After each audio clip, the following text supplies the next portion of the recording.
My Little Pony Season 7 Part 1, the most chill start to a season.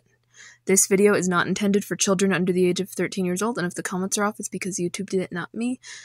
This video will contain spoilers for My Little Pony Season 7, 11 of those 13 episodes, because I already went over Hard to Say Anything in the Perfect Pair in my original Hearts and Hooves Day episode. This season, for me, is one that has a lot of merit, but the fandom didn't take super well, and came out in 2017. So yeah, I would like to get started with the characterization, straight in, you know? The characters are very well done in this season. I would say the main 6 are relatively consistent. Pretty much all of them do have an episode where I think they're a little bit out of their character range, and I don't really dislike them all that much, even if I do. Fluttershy, to me, is one I'd like to point out, because I feel like she has some good, meaningful character growth that's real noticeable between Season 5 and 7. She really puts her hoof down and stands up for herself better without being a total ass about it. Yeah, I'm still gonna be mad about that one Season 2 episode that everyone likes but me. You know what I'm talking about. So this one, but other than that, I think she's fine. Twilight here is a pretty solid leader, but we can see the beginnings of her anxiety act-ups where she gets more worked up than she used to. And I think it's just because she cares very deeply about things and now she has more responsibility on her shoulders and more approaching in the near future. I'd say Rainbow Dash doesn't really have too many bad moments this season, if any, like off the top of my head, which is great. Actually, because usually she has some issues. Rarity and Applejack both have an episode where they confuse me a little bit. Applejack is a bit too stubborn, so like in Honest Applejack is a little out of line, I think. Normally she's way better at gauging when to be honest and when not to be, and is a lot more accepting of other viewpoints, I feel like. But it's just an isolated incident, so we'd be good. And then for Rarity, it's the episode Forever Philly, where she's all like, oh no, I forgot about my sister.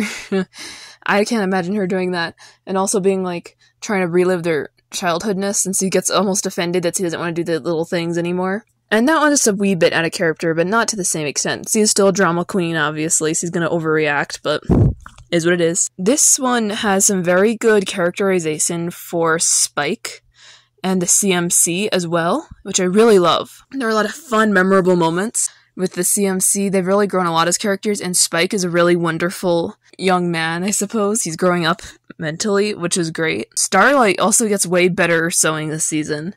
Like, she has her fears, she has her concerns, but she's also helpful. If she's not the main focus of an episode, she's at her best.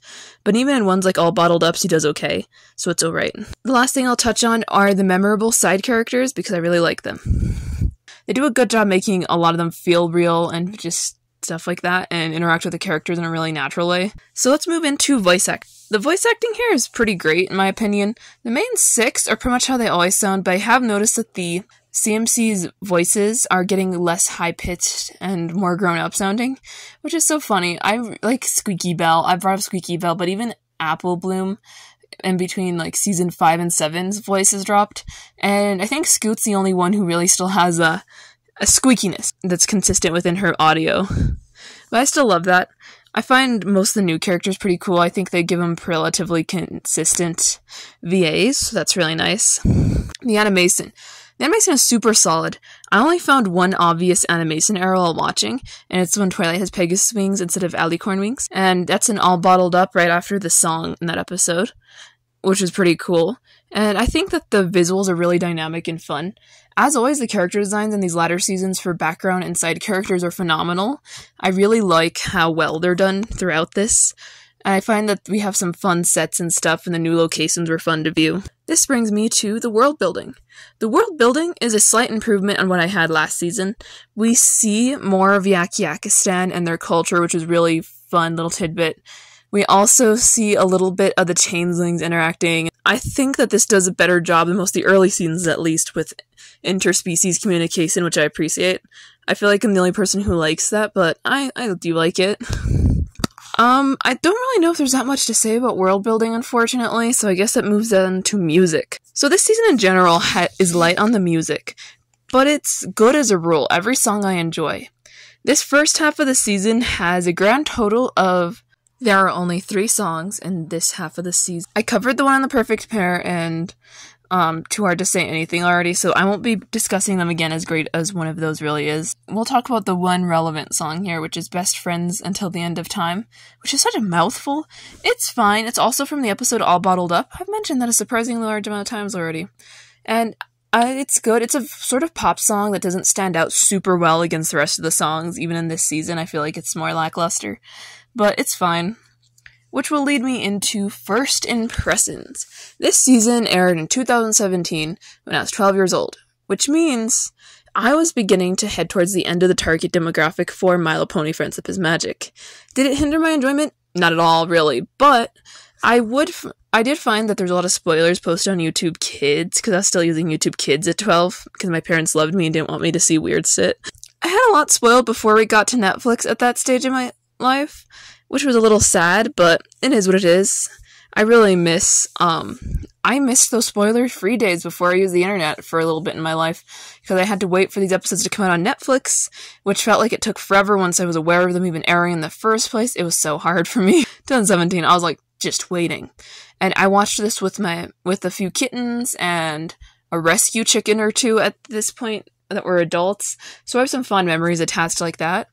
Although I will say me getting closer to the online fandom means that I grew afraid of saying my own opinion now that I was getting close to that, because people were crucified for enjoying this season, and I don't like being crucified for having passion and enjoying something that's made for me. And I hated that I had to hide that, because I was getting bullied around 12 years old for even liking My Little Pony, so that was a bit of a con to this one, and it really tainted certain episodes for me for a long time, until more recently when I revisited them for the first time in about a year and a half or two. Yeah, I watched this show a lot. But that rounds out this portion. I'm going to talk about the episodes now, starting off with Celestial Advice. Starlight, Trixie, and Thorax are awarded medals of honor for defeating Queen Chrysalis and bringing harmony to the Changeling Empire. During the celebration reception, Discord makes Twilight realize that she really doesn't have as much left to teach Starlight as she once thought, so she turns to Princess Celestia for advice. Twilight considers following Celestia's example by sending Starlight away to study to see what she might come up with, but becomes frightened at her own worries and fantasies about what could happen. Celestia admits to her that she also had her anxiety over sending Twilight away out of fear that something might happen, and also growing distant from her. But Twilight ends up feeling assured by the end that Starlight's graduation sees that she's gonna be okay and she'll figure it out, and she tells the pony goers that he's proud of Starlight and she'll be staying in Ponyville because it doesn't until she feels ready to leave. So my thoughts on this episode. It's a fun episode. I love this. It's a weirdly chill start to the season though for me, which is really funny. I like the fact that Celestia is so helpful and funny and charming. Celestia is one of my favorite characters, so her being straight up in the finale, just chilling, is amazing.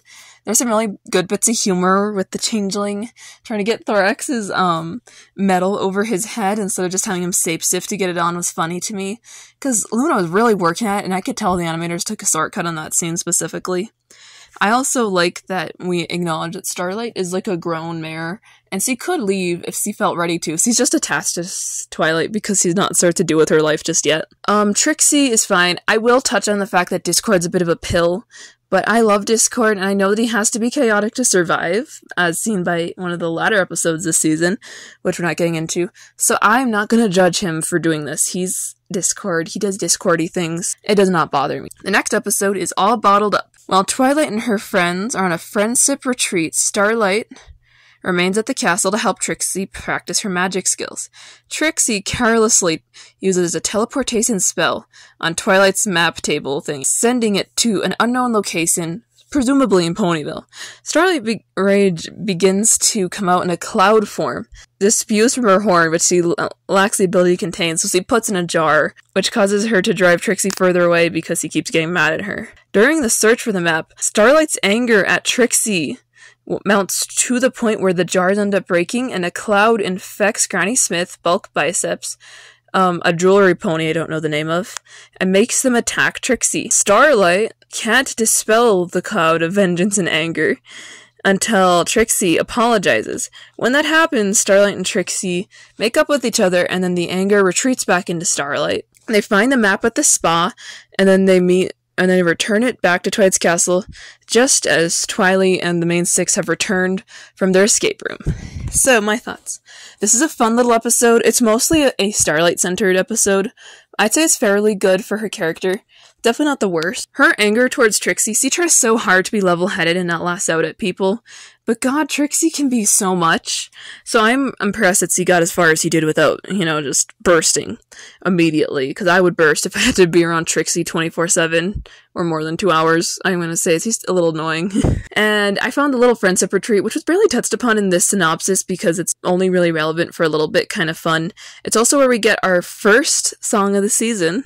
We really don't have many this season, so that's impressive. I'd say the map popping up at the spa, and then when everyone gets back, them wanting to go to the spa together as a group, made it even funnier, because they're gonna have the spa ponies probably tell on them, and it's just, I wonder how that went, I say it's time to move on to the next episode.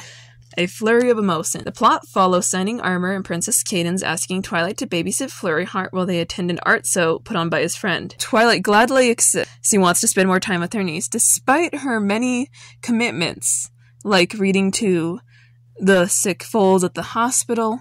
When Twilight begins to run late for appointments, he takes Flurry along with her and tries to remain on schedule. This proves to be extremely difficult, and Flurry Heart ends up being slightly ignored. I won't say neglected, though.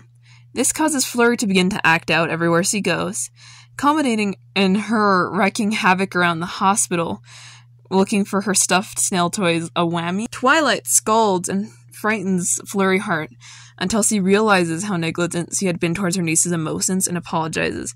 Meanwhile, Cadence and Shining Armor are beginning to miss Flurry Heart too much and leave the art so early, which their friend's more than okay with because he just likes that they got something meaningful out of his art, which is really sweet. And they return to the castle to find Twilight spending quality time Flurry Heart while Spike takes her spot at the hospital and reads a book to him. Twilight learns that she should not have agreed to watch her niece with an overly packed schedule, and Shining Armor and Cadence learned that they should give notice ahead of time if they want Twilight to babysit. So my thought, I like this episode. I feel like a lot of people disliked it because Flurry Heart's in it and they call her Demon Baby. She's not a demon baby to me. I think she's a cutie. I prefer this eye style. I think the little dot eyes are terrifying. I'm gonna level with you. There's some neat little details here. I would love to point out the Gusty the Great book. Oh, it gives me life. I love that book cover. It's like that Gen 1 hint was so amazing to me. I also love the fact that Twilight works with her community and tries to make things better. And she's usually pretty on top of things because she doesn't have children of her own to take care of, which is very beneficial to the school just yet. And she's not like the full-on queen. Spike here is actually a really dependable character. I appreciate how they do his whole character stick here. I would love to point out the fact that the book he reads shows dragons in a positive light, and it was written by equestrians, even if they had no clue how dragons work. And I love that there's a piece of media that's not demonizing dragons in their world. I think that's a good sign. As for Miss Flurry, I think she's a really cute little baby, and I like how they show her range of magic and stuff. It's really cool. And I just think it's cool how she just loves to play, and she wants to be helpful like her auntie. And she doesn't understand fully because she's baby, and I adore her. On that note, Cadence and Shining Armor's friend, mainly Shining Armor's friend, most definitely has military-based PTSD, but not from traumatizing events. It's from being so freaking bored that he may have legitimately lost his mind for a portion of time. Like 1,000 Nights in Canterlot Hall or something. That was, a statement. His art really reflects the mind of someone who was broken by a clean, sanitized environment with nothing happening. So I find that interesting. He's actually kind of a neat character, though. It's interesting to see former equestrian military ponies, because we've only seen active and they never get any characterization. So I'm gonna say I'll add that to the world building in a way. So let's move on to Rock Solid Friendship. The plot follows Pinkie Pie learning that Maud may move to Ponyville after she earned her rock science degree from a rock university. There's a lot to unpack there. Pinkie Pie takes her on a tour of Ponyville and hopes that she will indeed move in. Unimpressed with Ponyville selection of rocks and minerals, Maud agrees to stay if she can make a friend who understands her, passing for rocks. She meets Starlight, and they become fast friends and unearth a grotto near Ponyville. However, Pinkie Pie overlooks their friendship because he doesn't actually think they're friends, and Maud quickly becomes annoyed with Pinkie Pie's interference and constant moves that she decides to go to Ghastly Gorge instead. Starlight scolds Pinkie for her over-enthusiasm and makes her realize that she maybe overwhelmed Maud, and that's why she pushed her away, and it was a bit selfish of her. So Pinkie agrees not to interfere, but still convinces Maud to give Ponyville a second chance, where she reunites with Starlight, and they set up a new home in the grotto. So my thoughts. I like this episode for a few different reasons. Starlight's really good here. Although I feel like she could have been nicer to Pinkie. She's not the best she kind of minces her words. She's all like, once he's being genuine, she can be more rude than once he's actually being manipulative. I don't know how to say that. And I find it so funny that the reason she figured out how to store cutie marks in a frickin' rock is because Maud told her. Maud, of all people? That just blew my mind when I first watched that episode. So that's a really cool thing. I think the rock, that grotto near Ponyville, is connected to that mirror thing that Pinkie cloned herself in like season 2. And no one can tell me I'm wrong. I'm joking, but I feel like it's connected. Please tell me it's connected some way. Overall, Maud's a fine character, but I don't know what it is about Maud, but those characters can drive me up a wall. Those really bland, apathetic, I don't care about things characters. But for her, what saves her is the fact that she does care. She just doesn't say she cares often, which is fine. As a general rule, this is probably Pinkie's worst episode, which isn't that bad. Pinkie just wants to try and make everyone happy as an extremely overwhelming pony to be around. But I should move on to the next episode, Fluttershy leans in. When Ponyville Animal Clinic is overrun by injured animals, Fluttershy decides to help by building her dream wildlife sanctuary in order. Her friends recommend 3 experts to assist in the process, but it doesn't go so well. A wrangler as an animal handler is not a good idea. It doesn't end up working out. And then there's a construction worker who is named Hard Hat, and he wants to build like a hospital and not like a rehabilitation center, which is a bit different. And Diddy, the interior designer, has no idea what the heck he's doing with animals. However, each expert disagrees, and all of them go against Fluttershy's vision, believing that she will like it even though she did not give consent. This proves to be unfit for the animals, and outraged at the experts, he ends up firing all of them and sends them away. And after her friends apologize on behalf of those experts because they don't want to talk to them, she brings in her specialist, which is Big Daddy McCall, of all people, yes. And they complete the sanctuary the way it's intended. Sweet Feather Sanctuary, which is barely brought up after this for like a whole last season, which is funny to me. To my thoughts. This episode is fine. It's just one of the ones where, like, I like Fluttershy's characterization, but I'm not sure I love the side characters so much. And maybe even her friends to an extent for not really realizing what kind of people would happen if you tried to hire, like, an interior designer for a sanctuary. I feel like that should have been thought through. I like that Fluttershy always had this as a vision, and I fully believe it's in line with her character to want this. And she's the whole reason the animal clinic was overwhelmed, because he told everyone in, like, all of Equestria that's the best place to have your animals treated. She's trying to make it up to her vet friend, who's a really cool character throughout this episode. I haven't mentioned her much, but she's really fun. I like her. I might become a veterinarian when I'm older, so I think that's really neat. Big Daddy McCall coming in at the end is something I completely forgot about for all these years, so when he popped up I was like, whoa, what are you doing here? I know it's super dramatic, but I did not expect to see this man. So, I guess that means I should move on to episode 6, Forever Philly. The plot follows Rarity, who realizes that she misses her sister after a long time, so she decides to go on a sisterly bonding trip with Sweetie Belle. However, when she gets there, all the things she planned interfere with Sweetie Belle's job, you could say, in Ponyville, trying to help ponies with their cutie mark, and things don't end up going so well for her. Scootaloo and Apple Bloom tried to help the filly. Zipper will reconnect with her pet dog, who has seemingly grown disinterested in playing. Meanwhile, Sweetie Belle figures out that her sister is trying to relive their past when she was younger and do little childish things because she doesn't know who she is right now, or that she's grown up mentally. They end up temporarily parting ways, and Sweetie Belle helps Zipperwill realize that treating her dog like a puppy when it's a full-grown adult isn't the best way to go about things, and encourages her trying more mature play methods. And when Rarity overhears this, she apologizes to Sweetie Belle for not considering her feelings, and she starts to treat her like her age, and they do new activities together. I like this episode. It is a fun one, visually, but I would say Rarity is a little off here. I brought it up before, so I won't go too deeply into it. I really appreciate, but this is one where I really like the Crusaders so much in this. It's just so cute. I like that they're helping Zipperwill with the whole puppy situation, because I remember when she adopted that puppy, and now it's just older, and it's kind of a sleepy, chill dog, which is actually great for a child to have a sleepy, chill dog. Not that Z can tell, like, but I think it's super cute. The little outfits Sweetbell wears are just the cutest things to me. I mean, I can see why Rarity just adores doing that. There's so many cool screenshots I got from that one. It was hard to not put that in the thumbnail, actually.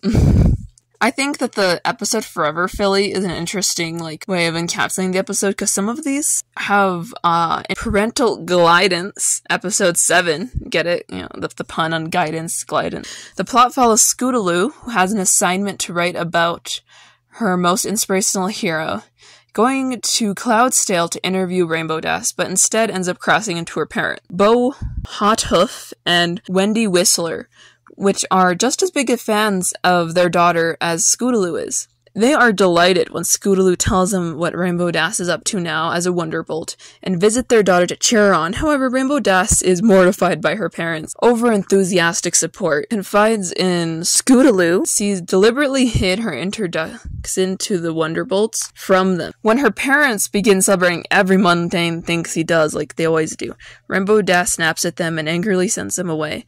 Shocked and disappointed, Scootaloo leaves because she feels like Rainbow Dash is squandering an important opportunity to bond with her parents, and decides that she might even change her report. When Rainbow Dash realizes Scootaloo's point of view, she apologizes to her parents and finds a way to let them in on things without them interfering with Wonderbolt business, and apologizes to Scootaloo in a way that, and they have a newfound appreciation for each other. My thoughts. This is a really interesting Rainbow Dash episode because it's sort of hard to watch her just discourage her parents throughout it, but I do like it nonetheless.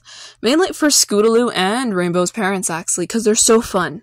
Scootaloo is so happy to get parental care from these two practical strangers. I mean, they did raise her mentor practically, but still. And I find it so sweet how they basically treat her like their child this whole time. Wendy is such a cute design. And on a note about Bo Hothoof, a lot of people are like, wait, that's her dad? Because there's a flashback where there was a different pony was her dad in, like, season 3. And to that I say, they never said that was her dad, although the Rainbow Mane matches. So my theory is that Bo Hothoof's brother is that stallion. I have no proof, but I think it works. Another thing I'd like to point out is in the flashback, she ranked above the Wonderbolts, who are canonically near the same age as her, yet rank above her, which is a little plot hole-y to me. I won't read too deeply into it, but it feels like a plot hole. Just saying that this is still a pretty good one. I did like seeing Rainbow's parents. She's the next member. We've seen almost all the main 6 parents by now, except, like, one, actually. We never touch on hers again. We've seen Rarity's, but they haven't touched on hers in a long time. But that means I must move on to not the next episode, but the episode after that, because I already covered Hard to Say Anything in the past, linked in the description of the video where I talk about it. We are actually moving on to Honest Apple. Rarity decides to select Applejack to serve as a judge for her upcoming Fasten So. Applejack, after some debate, decides to accept it, and that she shall give the most honest opinion possible. Before the So, Applejack is mystified by the other judges' styles and stuff, and begins to criticize all the contestants' designs because she doesn't believe they're practical and that they're ridiculous. This offends every single Fasten pony, and they all storm out, which causes the So to be cancelled. When Applejack tries defending her stance by just being her honest opinion, Rarity shows how honesty isn't always necessarily the best policy, and gives her a taste of her own medicine by taking her to a pony's house who actively disagrees with Applejack. And when that happens, he realizes how unreasonable she was being, because it's just as dumb as someone saying that apples are gross because strawberries are good.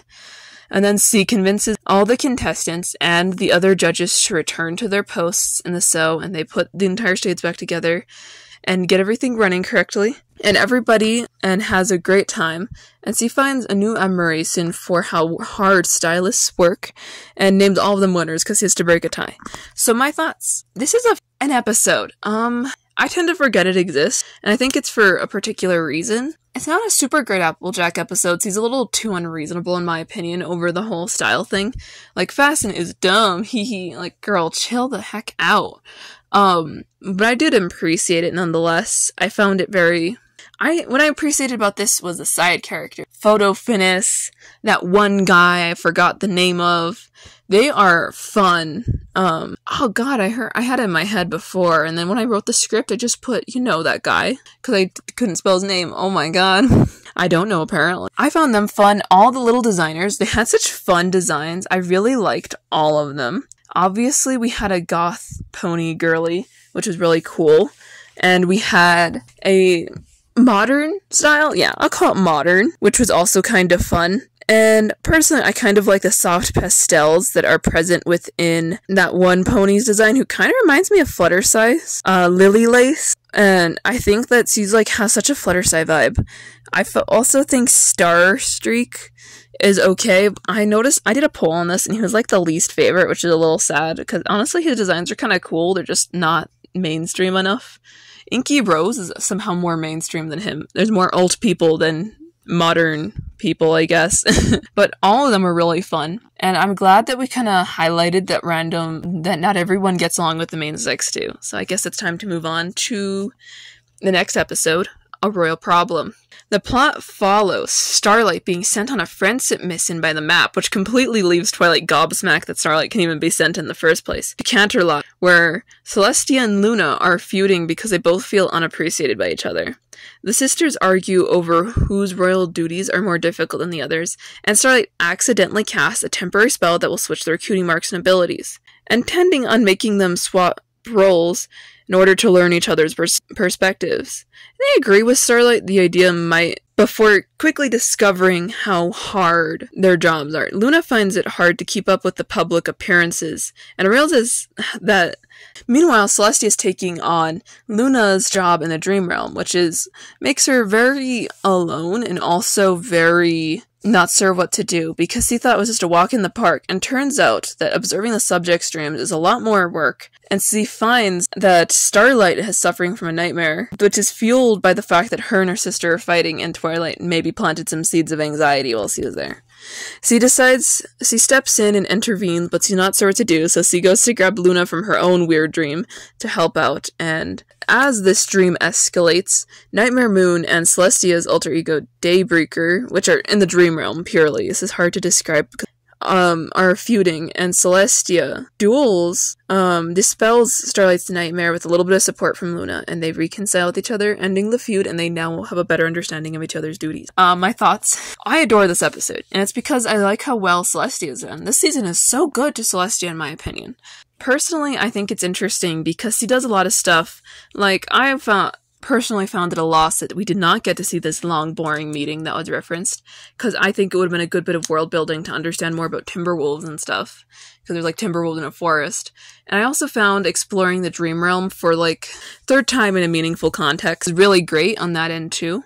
Luna here, I want to sympathize with more, because she has a lot in her plate. C does a lot for the castle and the Dream Realm, but I've always wondered how important what C does actually is, because Lavender's kind of never been proven to help with sleep or anything.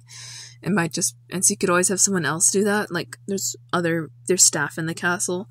Same with the whole pancake situation on Celestia. C could have other people make it, or just not make a pancake, or waste it every morning, presumably. But I do think that, when it comes to Luna's job, C does take it very seriously, and that's when I'll talk about the guards, because I find it funny when Starlight's talking to the Twilight music box that they check in on her, are you okay, ma'am? Are you flipping out? And she's like, they think I'm crazy, because they actually do care and check on all the residents or people staying in the palace. That's really sweet to me that they have that level of compassion. I would like to point out that Canaan's and Flurryheart are dancing in a dream. Not sure if it's Canaan's dream or Flurryheart's dream, but either way, freaking adorable.